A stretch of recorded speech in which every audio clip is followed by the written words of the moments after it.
பைலட்டுக்கும் ஒரு மருத்துவ சோதனை வந்து பண்ணுவாங்க. மனதளவிலையும் உடலளவிலையும் அது சரியா இருக்காரா அப்படிங்கிறதெல்லாம் பார்ப்பாங்க. டேக் ஆஃப் ஆகி ஒரு 3 நிமிடங்கள்ல வந்து ஒரு கிராஷ் ஆகுது அப்படின்னா,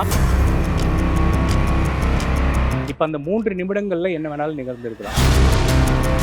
அந்த விமானம் வந்து அகமதாபாத் வரத்துக்கு முன்னாடியே டெல்லியிலிருந்து அகமதாபாத் வந்தது. அகமதாபாத்ல இருந்து லண்டன் போச்சு. விமானத்தில் நிரப்பக்கூடிய எரிபொருளோட பேர் என்னன்னா ஏடிஎஃப்னு சொல்லுவாங்க, ஏவியேஷன் டர்பைன் ஃபியூல். இந்த ஏவியேஷன் டர்பைன் ஃபியூல் வந்துட்டு நார்மல் பெட்ரோலை விட எளிதில் தீப்பிடித்து எரியக்கூடிய ஒரு பயங்கரமான ஒரு எரிபொருள் அது.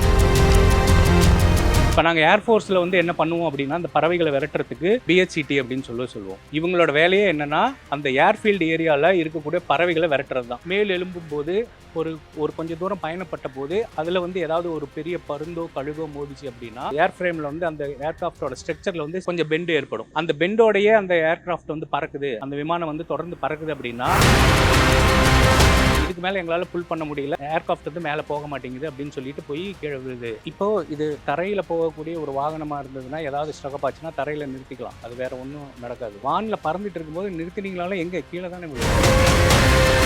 இந்த டோரை நீங்கள் புல் பண்ணி போய்க்கலாம், உங்களுக்கு கீழே பேராஷூட் வச்சுருப்பாங்க அப்படிங்கிறத ஆங்கிலத்திலையும் ஹிந்திலையும் சொல்லுவாங்க. தமிழ்நாட்டில் நம்ம சென்னையிலிருந்து திருச்சிக்கு போகிற ஒரு விமானத்தில் பயணம் பண்ணுறோம். அந்த மாநில மொழிகள்லையும் அவங்க வந்து கண்டிப்பாக சொல்லணும், தீப்பிடிச்சு எரியுது, எமர்ஜென்சின்னு தெரிஞ்சிருச்சு, இருந்தாலும் அந்த எக்ஸிட் டோரை வந்து கரெக்டாக ஓப்பன் பண்ணிட்டு, ஒருவேளை கீழே குதிச்சோம்னா கால் உடையலாம், கை உடையலாம், இல்லை ஸ்பைனல் கார்டு போகலாம், முதுகெலும்பு உடையலாம், ஆனால் உயிர் இருக்கும்ல அப்படின்னு நினச்சிட்டு குதிச்சிருக்காரு.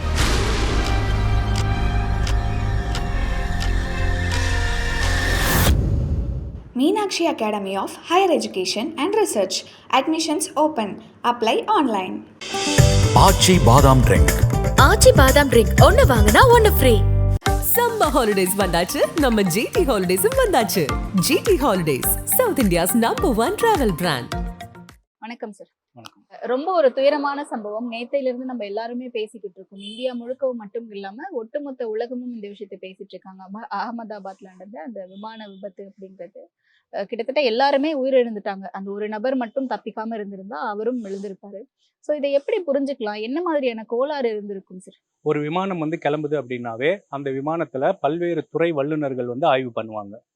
இப்போ ஒரு என்ஜின் சம்மந்தப்பட்ட அந்த நிபுணர் வந்து, என்ஜின் பொறியாளர் வந்துட்டு என்ஜினில் ஏதாவது கிராக் இருக்கா, லீக்கேஜஸ் இருக்கா, அந்த மாதிரி ஆய்வு பண்ணுவார். ஏர் ஃப்ரேம்னு சொல்லக்கூடிய அந்த ஏர்கிராஃப்டோட ஸ்ட்ரக்சரை வந்து ஆய்வு பண்ணுறதுக்கு அதுக்கு ஒரு தனி குழு இருக்கும்.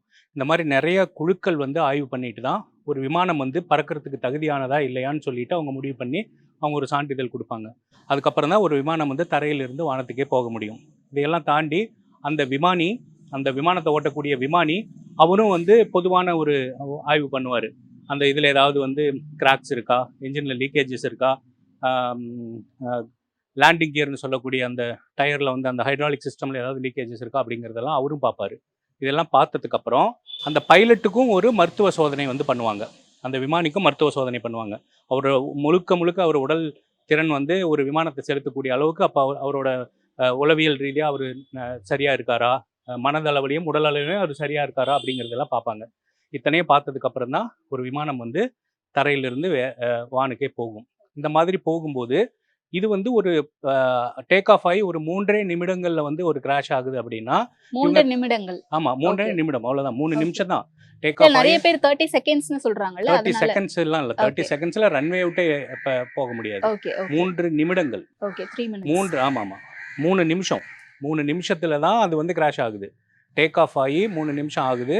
அந்த மூன்றாவது நிமிஷத்துல தான் அவங்களுக்கு வந்து அந்த இது வந்து கீழே போகுது. கீழே போகும்போது அது வந்து தீப்பிடிச்சு எரியிற காட்சியை மட்டும் நம்ம வந்து பார்க்குறோம். இப்போ அந்த 3 நிமிடங்கள்ல என்ன வேணாலும் நிகழ்ந்திருக்கலாம். இதெல்லாம் ஒரு யூகமாக சொல்ல முடியும். நான் ஏற்கனவே விமானப்படையில் பணியாற்றின அனுபவத்தை வச்சு நான் என்ன சொல்ல வரேன் அப்படின்னா, ஏதாவது ஒரு டெக்னிக்கல் ஸ்நாக்னு சொல்லக்கூடிய ஒரு தொழில்நுட்ப கோளாறு ஏற்பட்டிருக்கலாம். இப்போது அந்த விமானம் வந்து அகமதாபாத் வரத்துக்கு முன்னாடியே டெல்லியிலிருந்து அகமதாபாத் வந்தது. அகமதாபாத்லேருந்து லண்டன் போச்சு. ஸோ டெல்லியில் பார்த்தீங்க அப்படின்னா வெப்பம் வந்து இப்போ வந்து ரொம்ப ஜாஸ்தியாக இருக்குது. ஸோ அந்த ஏற்கனவே அங்கே வந்து அலர்ட் கொடுத்துருக்காங்க, ரொம்ப வெப்பமாக இருக்குதுன்னு சொல்லிட்டு. விமானங்களில் பயன்படுத்தக்கூடிய பேட்டரி வந்து லித்தியம் வகை பேட்டரி. அந்த லித்தியம் வகை பேட்டரி வந்து ரொம்ப சூடாக இருக்குது அப்படிங்கிற மாதிரியான விஷயங்கள் எல்லாம் கூட சொல்லியிருக்காங்க.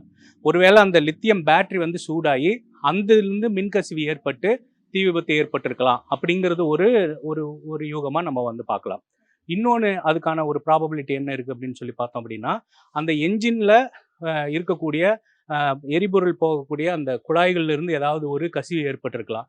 அந்த கசிவு ஏற்பட்டதன் மூலமாக தீப்பிடிச்சிருக்கலாம்.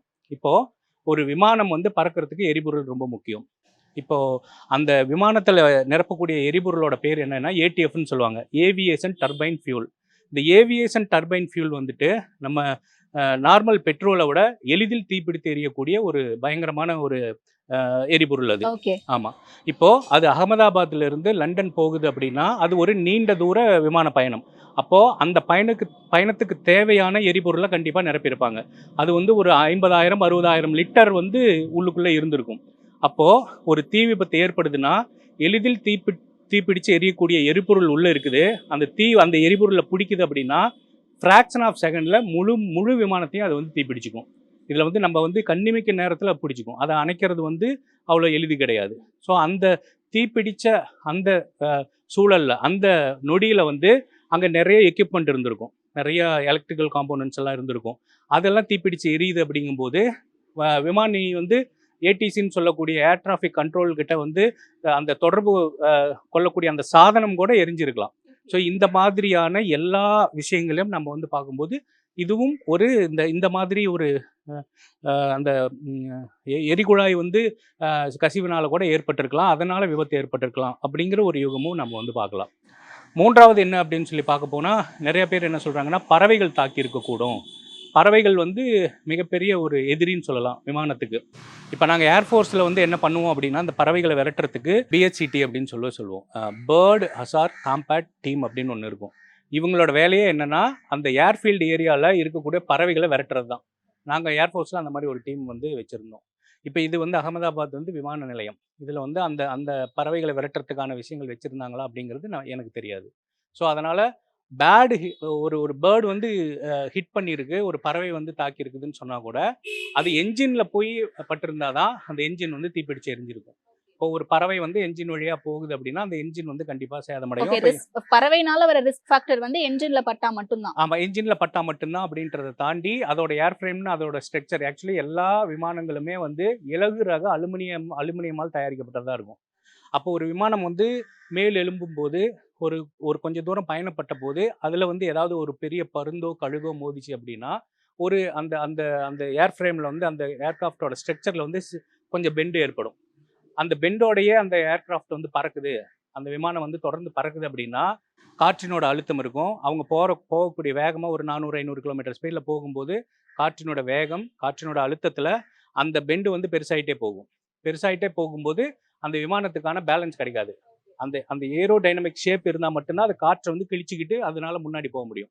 அதில் சிறிது எங்கேயாவது ஒரு சின்ன ஓரளவுக்கு பெட் இருந்தது அப்படின்னா அங்கே பேலன்ஸ் மிஸ் ஆகும். ஸோ அதுவும் வந்து பறவைகள் மூலம் ஏற்படக்கூடிய ஒரு பெரிய விபத்துக்கான காரணிகளாக இருக்கலாம்.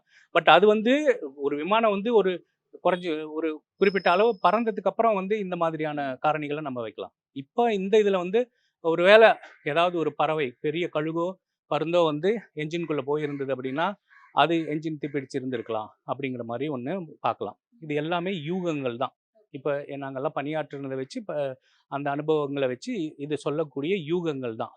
இன்னொன்று என்ன சொல்கிறாங்க அப்படின்னா இப்போ சமீபத்தில் கிடைச்ச தகவல் படி விமானி வந்து எங்களால் வந்து மேல் எழும்ப முடியல, புல்லிங் பவர் ரொம்ப கம்மியாகுது அப்படின்னு சொல்லிட்டு கடைசியாக வந்து அதுதான் அவர் வந்து ஏடிசியில் வந்து பேசியிருக்காரு அப்படிங்கிற மாதிரியான தகவல்கள் தான் சொல்கிறாங்க. அது உறுதியிட்ட தகவலான்னு தெரியல.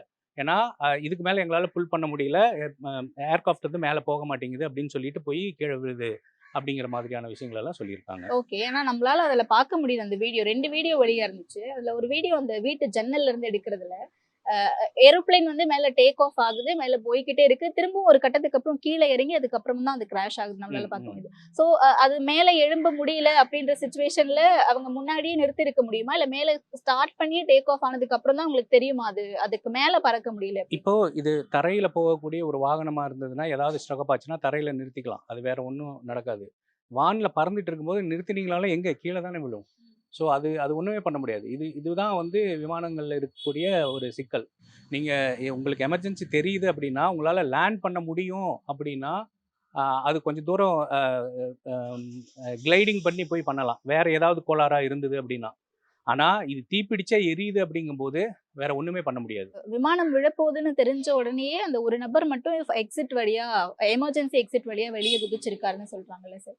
அது பாசிபிளா? எல்லாருமே அந்த வழியில வந்திருக்குது. அட்லீஸ்ட் ஒரு நபர் அப்படிங்கிறது ஒரு 10 நபராவது அதுல குதிச்சிருக்க முடியுமா? அந்த டைம் ஃபிராக்ஷன்ல? இந்த இடத்துல நான் என்ன வந்து ஒரு மினிஸ்ட்ரி ஆஃப் ஏவியேஷனுக்கும் கவர்மெண்ட் ஆஃப் இந்தியாவுக்கும் என்ன சொல்லிக்கிறேன் அப்படின்னா, இப்போ ஒரு நம்ம பயணிகள் விமானத்தில் பயணம் பண்ணுறோம் அப்படின்னா அதில் இருக்கக்கூடிய ஏர் க்ரூஸ் ஆகட்டும் இல்லை ஏர் ஹோஸ்டஸ் ஆகட்டும், அவங்க அந்த சேஃப்டி இன்ஸ்ட்ரக்ஷன் ஒன்று சொல்லுவாங்க. இந்த பக்கம் 2 பக்கமும் கையை விரிச்சு, இந்த பக்கம் ஒரு எக்ஸிட் இருக்குது, இந்த பக்கம் ஒரு எக்ஸிட் இருக்குது. இந்த இன்கேஸ் ஆஃப் எமர்ஜென்சி நீங்கள் இதை புல் பண்ணணும், இந்த டோரை நீங்கள் புல் பண்ணி போய்க்கலாம், உங்களுக்கு கீழே பேராஷூட் வச்சுருப்பாங்க அப்படிங்கிறத ஆங்கிலத்திலையும் ஹிந்திலையும் சொல்லுவாங்க. இப்போ உதாரணத்துக்கு தமிழ்நாட்டில் நம்ம சென்னையிலேருந்து திருச்சிக்கு போகிற ஒரு விமானத்தில் பயணம் பண்ணுறோம். அப்படிங்கும்போது அதிகமாக தமிழர்கள் பயணம் பண்ணுவாங்க. தமிழ் மட்டுமே தெரிந்த பயணிகள் நிறையா பேர் இருப்பாங்க. அப்போது இதை வந்து அந்த மாநில மொழிகள்லையும் அவங்க வந்து கண்டிப்பாக சொல்லணும் அப்படிங்கிறது தான் என்னோட வேண்டுகோளாக நான் வச்சுக்கிறேன். என்னன்னா அது வந்து நிறைய நீங்கள் விமானங்களில் பார்த்தீங்க அப்படின்னா ஏர் ஹோஸ்டஸ் பண்ணுறது வந்து ஒரு சம்பிரதாயத்துக்காக தான் பண்ணுவாங்க. இது வந்து முழுமையாக அந்த பயணிகளை சென்றடையணும். இந்த இந்த இந்த மாதிரி இன்கேஸ் ஆஃப் எமர்ஜென்சி நம்ம இந்த மாதிரியான விஷயங்கள் இப்படியெல்லாம் தப்பிக்கிறதுக்கான வாய்ப்புகள் இருக்குது அப்படிங்கிறத வந்து அவங்க வந்து ஒரு சம்பிரதாயமாக தான் பண்ணுவாங்களே ஒழிஞ்சு ஒரு சேவையாவோ ஒரு உணர்வுபூர்வமாகவோ பண்ண மாட்டாங்க. ஓகே. அதை வந்து கண்டிப்பாக அவங்களுக்கு இன்ஸ்ட்ரக்ஷன் கொடுக்கணும். முழுமையாக அந்த அந்த பயணிகளை வந்து சென்றடைகிற அளவில் அவங்க சொல்லணும். ஒரு ஃபார்மாலிட்டிக்காக அவங்க அது ஒரு ஃப்ளைங் நடக்குது அப்படின்னா டேக் ஆஃப் ஆகிறதுக்கு முன்னாடி சீட் பெல்ட்டை போடுங்க, இந்த மாதிரி இது பண்ணுங்க அப்படின்னு சொல்லிட்டு போயிடுவாங்க. ஆனால் அது வந்து உணர்வுபூர்வமாக புரிஞ்சிக்கிற அளவுக்கு பண்ணணும்.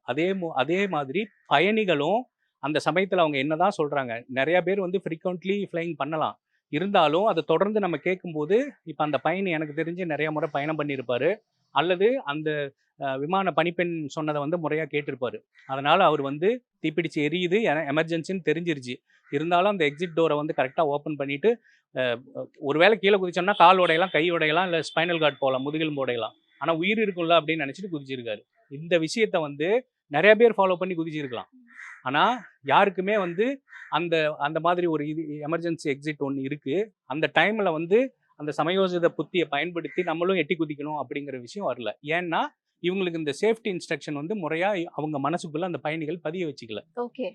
இதை வந்து ஆனா இன்டர்நேஷனல் ஃப்ளைட் அப்படின்னும்போது எல்லாருமே ஓரளவுக்கு அவேர்னஸோட இருந்திருப்பாங்கல்ல சார்? கண்டிப்பா இன்டர்நேஷனல் ஃப்ளைட் அப்படிங்கும்போது கண்டிப்பா அவேர்னஸோட இருந்திருப்பாங்க. நிறைய பேர் வந்து தொடர்ந்து பயணம் பண்றவங்களா தான் இருந்திருப்பாங்க. இருந்தாலும் இந்த ஏர் ஹோஸ்டஸ் சொல்றதை வந்து பயணிகளும் முழுமையா கேட்டிருக்கணும் அப்படிங்கிற வரேன். அவங்க தொடர்ந்து நாங்க பயணம் பண்றதுனால எங்களுக்கு தெரியாதது இருக்கான்னு சொல்லி அவங்க சொல்லும்போது இவங்க பேசிட்டு இருந்திருப்பாங்க, இல்லை வேற வேலைகள் ஏதாவது பண்ணிட்டு இருந்திருப்பாங்க. இந்த மாதிரி எல்லாம் பண்ணும்போது தான் அதோட முக்கியத்துவம் வந்து நமக்கு புரியாம போச்சு. அந்த முக்கியத்துவம் உணர்ந்த ஒரே ஒரு நபர் வந்து இன்னைக்கு வந்து பழைச்சிருக்காரு. அது ஒரு பெரிய அதிசயமா பார்க்கப்படுது. ஏன்னா ரொம்ப கோரமான கண்டிப்பா. இழப்புகள் எல்லாமே கண்டிப்பா, உடல் கண்டிப்பா. எல்லாம் கருகி இருக்கு அப்படின்னு பார்க்கும்போது நமக்கு இங்க இருந்து நமக்கான எந்த இழப்புகளும் ஏற்படல அப்படின்னாலுமே நமக்கு வலிக்குது. கண்டிப்பா. ஆனா அந்த ஃபிராக்ஷன் ஆஃப் செகண்ட்ஸ் இல்ல ஒரு 3 மினிட்ஸ்க்குள்ள எத்தனை பேர் குதிச்சிருக்க முடியும் நீங்க நினைக்கிறீங்க உங்களுடைய எக்ஸ்பீரியன்ஸ்ல இருந்து? அது நம்ம கணக்கிட்டு சொல்ல முடியாது. அது எக்ஸிட் டோர் ஓப்பன் ஆயிடுச்சுன்னா எல்லாரும் நிறைய பேர் குதிக்கிறதுக்கான வாய்ப்புகள் இருந்திருக்கும். அல்லது அவங்க குதிக்கிறதுக்கு முன்னாடி அவங்க உடல்ல வந்து தீப்பற்றி இருந்ததுன்னா அந்த தீயோடையே அவங்க குதிச்சு இருக்கிற சூழல் ஏற்படும். அது நம்ம வந்து இதுதான் இப்படிதான் இருந்திருக்குன்னு சொல்ல முடியாது. பட் நிறையா பேர் வந்து கண்டிப்பா உயிர் தப்பியிருக்கலாம் அப்படிங்கிறது வேணா நம்மளால சொல்ல முடியும். எண்ணிக்கையை வந்து நம்ம குறிப்பிட்டெல்லாம் வந்து கண்டிப்பா சொல்ல முடியாது. Okay, okay. அண்ட் நிறைய பேர் வந்து போவிங்லயே ரீசன்ட் டேஸ்ல நம்ம நிறைய கிளிச் இருக்கிறத பார்த்துட்டு இருக்கோம். போயிங்கே ஒரு ஃபெயிலியரான மாடல் தான் அப்படின்ற விஷயங்களையும் நம்மளால பார்க்க முடியுது. அண்ட் போயிங்ல வேலை செஞ்ச ஒரு முன்னாள் அதிகாரியும் சொல்லியிருக்காருல்ல சார், எப்படி புரிஞ்சுக்கலாம் அது? கண்டிப்பா போயிங் விமானம் வந்து அந்த அளவுக்கு ஃபெயிலியர் விமானமெல்லாம் கிடையாதுங்க. அது இந்த விமானமெல்லாம் ரொம்ப அதிநவீன தொழில்நுட்பத்தில் இயங்கக்கூடிய ஒரு விமானம். ஒரு நாடு விட்டு நாடு போகுது அப்படிங்கும்போது, ஒரு கண்டம் விட்டு கண்டம் போகுது அப்படிங்கும்போது, அந்த விமானத்தையெல்லாம் நம்ம அப்படியெல்லாம் இது பண்ண முடியாது. ஏன்னா, அதை இயக்கக்கூடிய விமானியோட உயிரும் அதில் இருக்குல்ல. ஒருவேளை பேசஞ்சருக்கு மட்டும் ஏதாவது ஆகுது அப்படின்னா கூட சொல்லலாம். அதில் வந்து விமானியும் பயணம் பண்ணுறாரு. அதில் அதில் அந்த பயணிகளுக்கு சேவை செய்யக்கூடிய ஏர் க்ரூஸும் அதில் பயணம் பண்ணுறாங்க. அப்படிங்கும்போது இந்த மாதிரியான ரிஸ்கெல்லாம் வந்து யாரும் எடுக்க மாட்டாங்க. ஸோ இது வந்து ஃபெயிலியர் மாடல் அப்படின்னலாம் சொல்லவே முடியாதுங்க. போயிங்கெல்லாம் மிக சிறப்பாக நிறைய இடத்துல வந்து மிக சிறப்பாக தான் வந்து அது ஃப்ளை பண்ணிட்டு இருக்கு. ஓகே. பட் ஏன் அந்த விஷயம் தொடர்ந்து வந்துகிட்டே இருக்கு? ஏதோ ஒரு வகையில போயிங்ல வந்து இந்த இடத்துல அது கோளாறா இருக்கு, இல்ல இந்த இடத்துல இது உடைஞ்சிருக்கு, இல்ல இன்ஜின் சரியில்லை பார்த்துக்கிட்டு இருக்கோம் அப்படின்ட்டு. அதாவது எல்லா விமானங்களுமே அடிப்படையில் ஒரு இயந்திரம், ஃப்ளைங் மிஷின், ஒரு பறக்கக்கூடிய இயந்திரம். இயந்திர கோளாறு வந்து எந்த இயந்திரத்துக்கு எப்போ வேணாலும் நடக்கலாம். அது நம்ம வந்து சொல்ல முடியாது. ஸோ அது வந்து ஒரு இயந்திரம் அப்படிங்கும்போது அதுக்குள்ளே என்ன வேணாலும் நடக்கலாம். இப்போது கீழே அவங்க வந்து ஆய்வு பண்ணும்போது அந்த பைப் லைன் கரெக்டாக இருந்திருக்கலாம். மேலே போகும்போது ஒரு ஹை ப்ரெஷரில் அந்த அந்த பைப் லைனில் லீக்கேஜ் ஆகிருந்திருக்கலாம். இதெல்லாம் நம்ம சொல்ல முடியாது இல்லையா? ஓகே. பழுதடைய இது எல்லாமே வந்து இந்த மாதிரியான சிக்கல்கள் வந்துட்டே இருக்கும் அப்படின்னு புரிஞ்சுக்கலாமா இல்லாட்டி? பழுதடைகிறதுக்கெல்லாம் விட மாட்டாங்க. 100% சர்வீஸபிளாக இருந்தால் தான் ஒரு ஏர்கிராஃப்ட் வந்து ஃப்ளையே பண்ண முடியும். பழுது அடைஞ்சு இருந்தது அப்படின்னா அதை பழுது சரி செஞ்சுட்டு தான் அவங்க வந்து ஃப்ளைங்க்கே அனுமதிப்பாங்க. அது நிறைய நிபுணர்கள், பொறியாளர்கள் வந்து அதில் நிபுணத்துவம் வாய்ந்தவர்கள் எல்லாம் ஆய்வு பண்ணுவாங்க.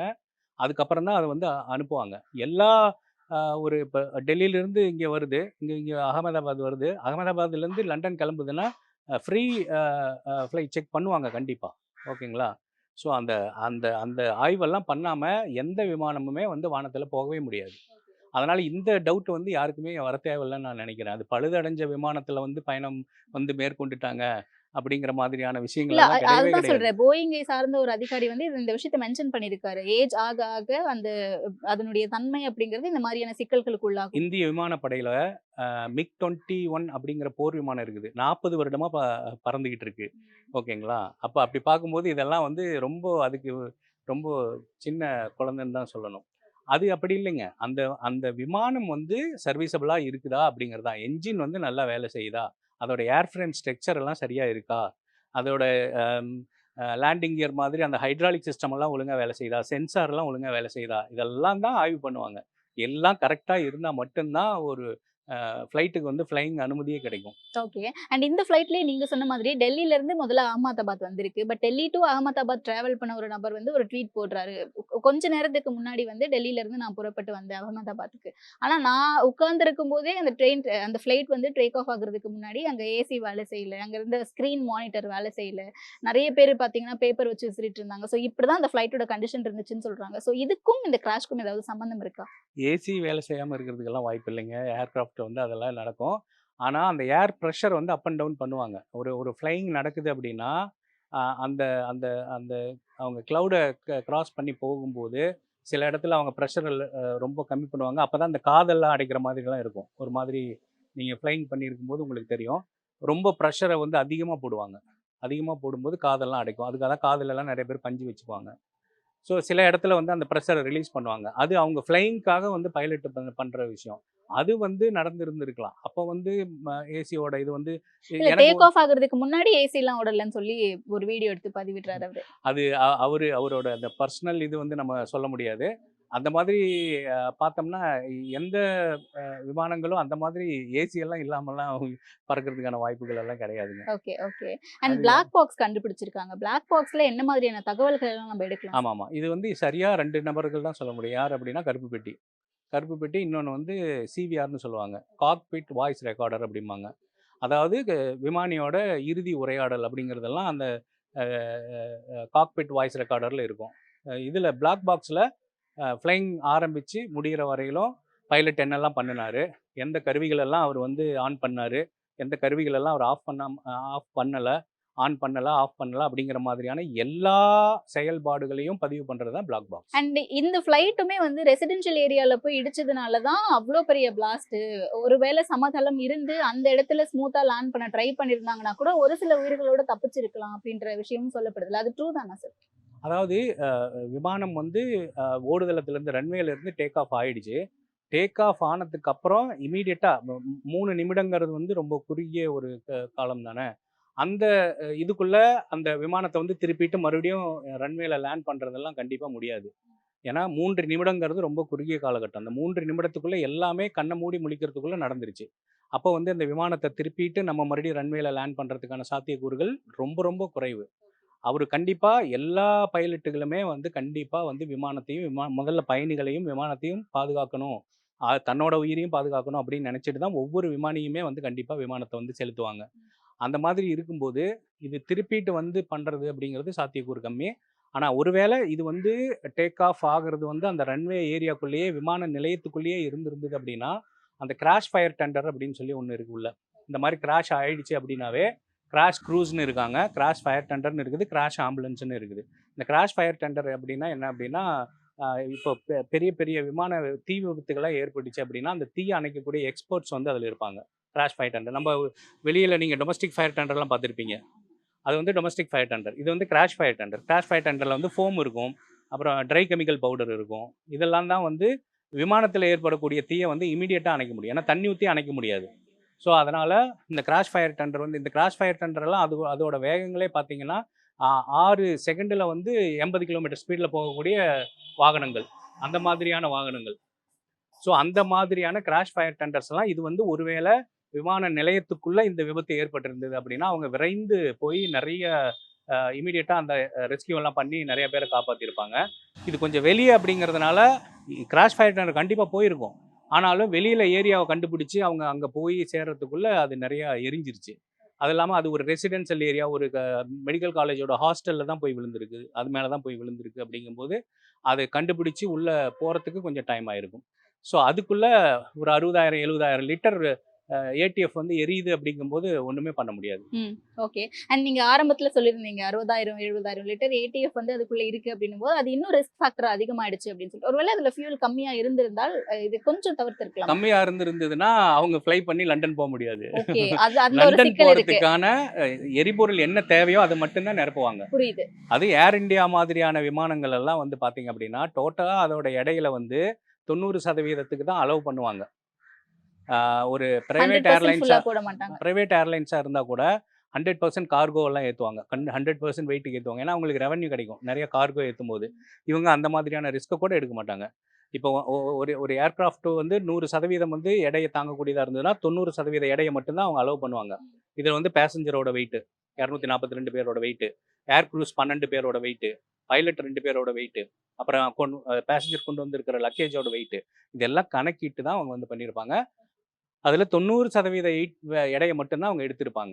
ஸோ எல்லாமே பாதுகாப்பாக தான் போயிருக்கு. ஃப்ளைட் சேஃப்டி அப்படிங்கிறத வந்து தாண்டி வந்து யாருமே ஃப்ளை பண்ணியிருக்க முடியாது.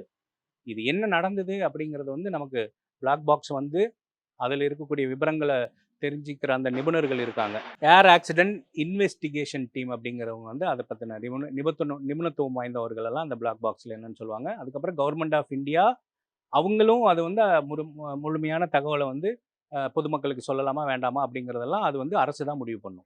இதெல்லாம் தெரிஞ்சதுக்கு அப்புறம் தான் உறுதியாக இறுதியாக அதில் என்ன நடந்தது அப்படின்னு அதுக்கப்புறம் தான் நம்ம வந்து சொல்ல முடியும். ஓகே. ஸோ எல்லாருமே வந்து இதில் இருக்கக்கூடிய டெக்னிக்கல் கிளிச் இதை பற்றி மட்டும் தான் பேசுகிறாங்க. பைலட் எரர் இருந்திருக்கிறதுக்கான வாய்ப்பும் இருக்கா இதில்? ஹியூமன் எரர் வந்து இருந்திருக்கிறதுக்கான வாய்ப்புகள் மிக குறைவு அப்படின்னு தான் நினைக்கிறேன். ஏன்னா நான் ஏற்கனவே சொன்ன மாதிரி அவர் ஒரு ஃப்ளைங்க்கு போகிறாரு அப்படின்னா அதுக்கு முன்னாடியே அவருக்கான உடல் திறனை சோதிப்பாங்க. அதை நான் சொன்னேன் உங்களுக்கு, மெடிக்கல் செக்கப் கண்டிப்பாக நடக்கும். மெடிக்கல் செக்கப் நடந்து அவர் வந்து விமானம் செலுத்தக்கூடிய அளவில் உடல் தகுதி, மன அளவில், உடல் அளவில் அவர் வந்து தகுதியாக இருந்தால் மட்டும்தான் அவரை வந்து ஃப்ளை பண்ணுறதுக்கு அனுமதிப்பாங்க. இந்த விமானி வந்து பார்த்தீங்க அப்படின்னா 8000 மணி நேரங்கள் பறந்த அனுபவம் பெற்றவர். அப்படின்னா ஒரு மாஸ்டர் பைலட்டுன்னு அர்த்தம் அவர். ஸோ மாஸ்டர் பைலட்டுக்கு வந்து இந்த எரர் வரதுக்கான வாய்ப்புகள் குறைவு. அவரோட கோ பைலட்டு தான் வந்து பார்த்தீங்கன்னா 1000 ஹவர்ஸ் வந்து ஃப்ளை பண்ணியிருக்காரு. ஸோ அதனால் நமக்கு வந்து எப்பயுமே கேப்டனோட இதுதான் ரொம்ப முக்கியம். ஸோ கேப்டன் வந்து மிக மிக அனுபவம் வாய்ந்த ஒரு விமானி. அதனால் வந்து ஹியூமன் எரர் வர்றதுக்கான வாய்ப்புகள் வந்து மிக குறைவு. ஆனால் நிறைய பேர் வந்து ஊடகங்களில் வந்து என்ன சொல்லிட்டு இருக்காங்க அப்படின்னா இந்த தீய சக்திகள் ஏதாவது வந்து உள்ளே பூந்து அவங்க வந்து உள்ளுக்குள்ளே எதையாவது ஒரு ஃபயர் பண்ணி உள்ளே இருக்கிற எக்யூப்மெண்ட்டை எதாவது டேமேஜ் பண்ணி அல்லது பைலட்டுக்கு வந்து பெரிய துன்புறுத்தலை ஏற்படுத்தி அந்த மாதிரி ஏதாவது நடந்திருக்கிறதுக்கான சாத்தியக்கூறுகள் கூட இருக்குது அப்படின்ற மாதிரி சொல்கிறாங்க. ஸோ இது எல்லாமே ப்ராபபிலிட்டி, எல்லாமே யூகங்கள் தான். ஓகே ஓகே புரியுது. இறுதியாக தெரியணும், உறுதியாக தெரியணும் அப்படின்னா அந்த பிளாக் பாக்ஸில் என்ன இருக்குது, என்ன ரெக்கார்ட் ஆகிருக்கு, அதோட நிபுணர்கள் வந்து சொன்னதுக்கப்புறம், நம்ம அரசாங்கம் வந்து சொன்னதுக்கப்புறம் தான் அதோட முழு விவரங்கள் நமக்கு வந்து தெரிய வரும். Okay. And one last thing, black box அப்படிங்கிறது ஃப்ளைட் டேக் ஆஃப் ஆகும்போதுல இருந்து நம்ம என்னென்ன பேசுறோம், உள்ள என்னென்ன ஆக்டிவிட்டிஸ் நடக்குது அப்படிங்கிறது மொத்தமாவும் ரெக்கார்ட் ஆகுமா, இல்ல எமர்ஜென்சி அலர்ட் வரும்போது மொத்தமாவே ரெக்கார்ட் ஆகும்? ஓகே, மொத்தமாவே ரெக்கார்ட் ஆகும். அது எவ்வளோ பெரிய பிளாஸ்டாக இருந்தாலும் உடையாத ஒரு மெட்டலில் செஞ்சிருக்கக்கூடிய ஒரு பொருள். ஸோ அதனால தான் மிகப்பெரிய எவ்வளோ பெரிய விமான விபத்து ஏற்பட்டாலும் பிளாக் பாக்ஸ் மட்டும் அப்படியே இருக்கும், எந்த சேதமும் ஆகாது. ஓகே. ஸோ நிறைய விஷயங்களை ரொம்ப தெளிவாக சொன்னீங்க. Thank you so much. நன்றி. Meenakshi Academy of Higher Education and Research. Admissions open. Apply online. ஆச்சி பாதாம் ட்ரிங்க். ஆச்சி பாதாம் ட்ரிங்க் ஒன்னு வாங்கினா ஒன்னு ஃப்ரீ. சம்மர் ஹாலிடேஸ் வந்தாச்சு, நம்ம ஜிடி ஹாலிடேஸும் வந்தாச்சு. GT holidays, south India's number 1 travel brand.